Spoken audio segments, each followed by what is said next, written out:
மதுரையில இருந்த நம்ம குடிசையை விட இது ரொம்ப பெருசா இருக்கு இல்ல வேணி? ஆமா, ரொம்ப வசதியா இருக்கு. பாப்போம் பட்டணமாவது நம்மளை காப்பாத்துதான். கவலைப்படாத தங்கச்சி, இந்த ஊரை ஒரு கலக்கி காட்டுறப்பா. அடே கலக்கல்னு சொன்ன உடனே என் வயிறே கலங்குதுடா. கொஞ்ச நேரம் சும்மா இரு. ஐயோ, அங்க ஒரு ரூம் இருக்கு. நமக்குதான் குச்செல்லாம் நல்ல அழகா இல்ல, ஓலெல்லாம் புச்சா போட்டுருக்காங்க. என்னது குச்சாவா? என்ன மச்சான், பட்டணம் வந்த உடனே பாஷைய மாறுது?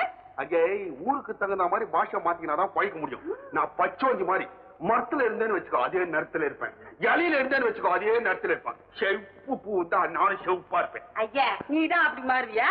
நான் கூட தான் அப்படி மாறிக்குவேன். என்ன நினைச்சுக்கிறான்?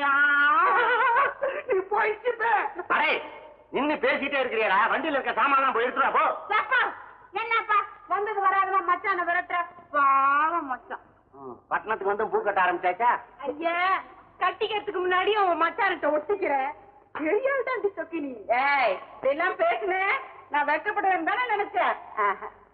அடே என்னடா, நான் குதிரை வண்டிக்காரன் நினைச்சேன். என் தலையை எடுத்துறா, குதிரை வண்டிக்காரன் மட்டுமா நினைப்ப? போடா போய் வண்டியில இருக்க சாமான எடுத்து வாடா போற. மாமோய், நீ பெரிய மனுஷன் தானே? ஆமா. இங்க வா. உன் வாழ்க்கையில எத்தனை ஊடு பாரி இருப்ப? பல வீடு. அத்தனை சாமானிய நீதான் எடுத்து மாத்துவேன். ஆமா. அதே மாதிரி இங்கேயே மாத்து.